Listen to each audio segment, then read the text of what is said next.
Hello বন্ধুরা, তো আমরা কিন্তু ফাইনালি পৌঁছে গেছি লামাহাট্টাতে। আর এটা হলো গিয়ে আজকে আমাদের হোমস্টে। আর আমাদের হোমস্টের নাম ছিল কাঞ্চনজঙ্ঘা ভিউ।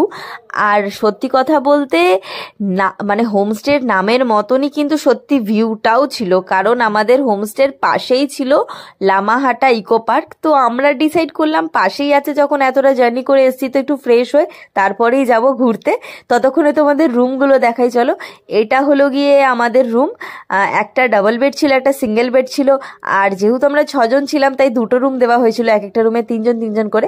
ওয়াশরুমটাও ভীষণ ক্লিন ছিল। আর আমাদের ব্যালকনি থেকে বাইরের ভিউটাও কিন্তু অসাধারণ ছিল গাইজ। এখন আমরা ফ্রেশ হব, তারপরে পার্কে ঘুরতে যাব। তো চলো দেখা হচ্ছে, আর কি কি করব সমস্ত কিছু চেষ্টা করবো ভিডিওতে দেখাবো। দেরি না করে ঝটপট সেরে ফেললাম লাঞ্চটা, তারপরে যাব ঘুরতে গাইজ। তো সেই ভিডিওটা নেক্সট পার্টে দেখাবো। টাটা।